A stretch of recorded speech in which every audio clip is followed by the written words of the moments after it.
Homegrown tomatoes, homegrown tomatoes. What would life be without homegrown tomatoes? Only two things that money can't buy, and that's homegrown tomatoes.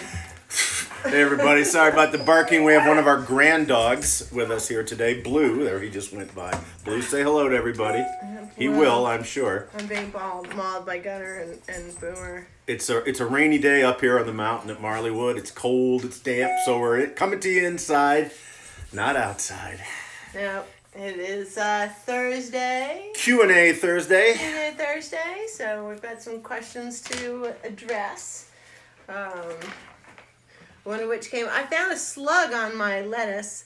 It's on my tower garden. I found a slug on my lettuce. So what can I do? What can I do? What can I do? Well, slugs and snails, they can be a problem in the garden, whether it's in a container or in a raised bed or in ground or even this is in my sister's tower garden. Tower garden. They're climbing up the tower garden. Yes, and I would love to share that video with you, but I don't know how to beep out some of the things that she was saying while she was describing. Well, hard to believe your sister likes to drop F-bombs, because... more than I do. We know you hardly ever use that word. So, well, shh, we're live. So one of the things that we recommend is that... for slugs is organically to use some copper foil. It's very inexpensive. You can buy rolls of it. There's lots of dog shenanigans going on off camera you can't see. So if we seem distracted today, apologies. So the copper foil that's available in the garden center or Amazon for just a few bucks. I've used before. You can put that around the base of the tower garden. If it's in a container that you're having a problem with, I'll just use this as an example. You could just put the foil right around the top. So, if they start to climb up, what happens is the slime reacts to the copper, and it just gives them a mild shock. It doesn't hurt them, but it just they won't continue to crawl on top of it. Hey, come on, you'll have PETA calling us now. No. It's an organic. No slugs were harmed in the filming of this episode. Yeah. I've used sometimes, you can also get little copper sheets and just cut them up with tin snips and just create little bands that you put around the base of whatever plant that is being affected. So that works really well.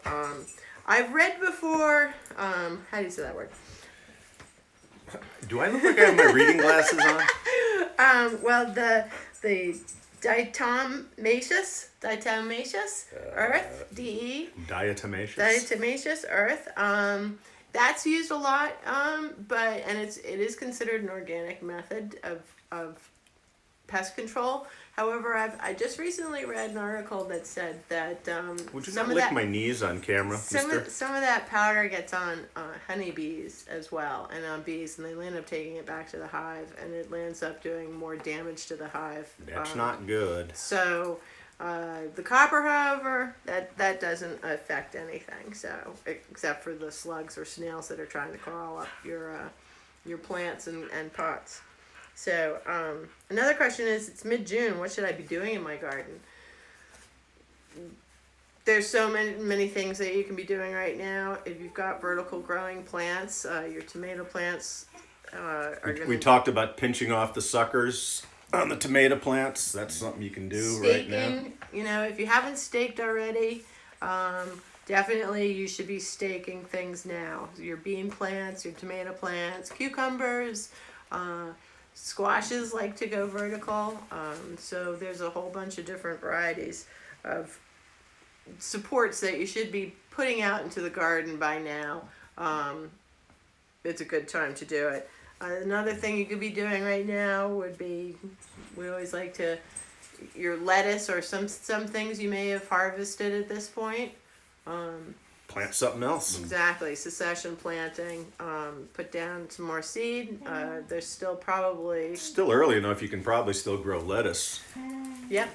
Depending on where you live, when it gets full on summer, really gets too hot for lettuce plants to thrive. Although there's some They'll bolt. varieties. There's some they'll warmer bolt weather stuff. They'll just bolt faster, and if you've got high growing plants, your tomato plants or corn or such, They'll shut them out from the sun. Exactly, and it will keep them cooler. So, or you can even use row cover if you want to help keep it cooler. So, mulch is another good thing to put down at this point.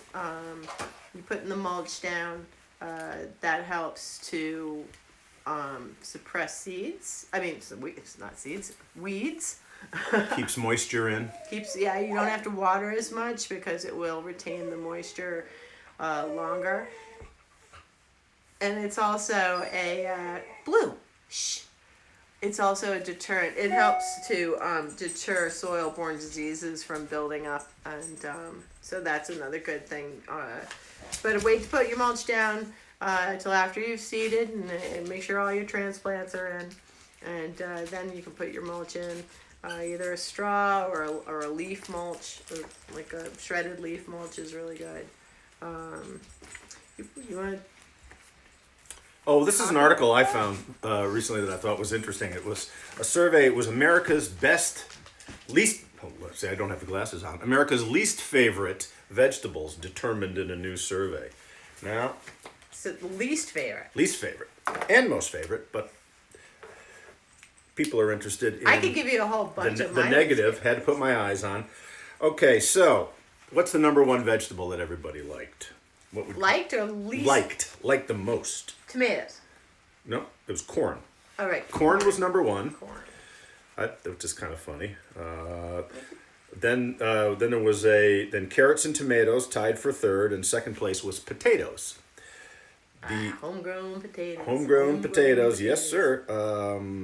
Onions and green beans were very high too, not surprisingly. But what people didn't like was the number one most hated vegetable. What is it? It is the dreaded turnip. Yes, the Turnips. Beets, What do you do with a turnip? beets came in a close second, and radishes were 23%. I don't know what. I think radishes are really underrated. If you grow your own radishes and eat one, they are awesome. They have actually taste. They're really good. We have some radishes. Those are great quick growers. That's another great seed to put in for succession planting because they only take. And the people didn't like beets either. I'll tell you a little secret. We had a client when we were installing gardens in Connecticut years ago who was an oncologist. Actually, she was the chief oncologist at a very prestigious New York hospital. And one of the main things she wanted us to plant in her garden all the time was beets. Golden colored Golden-colored beets. You don't want the beets. red beets. She wanted the golden So colored those beets. are apparently very good for your heart. Oncologist recommended. I think I used to plant for her the Boldar beets. And she loved them.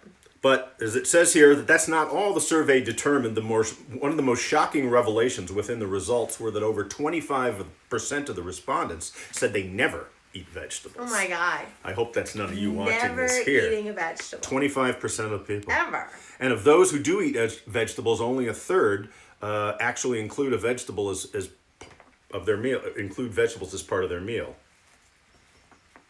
Always. Yeah. Well, if you grow your own vegetables, it's a lot easier to include them in your meal. Didn't it say something because they thought it took too long to Well, cook? they said. Oh, hi. Oh, hey, we're back. Unpaused. The 72% said they wish they ate more veggies.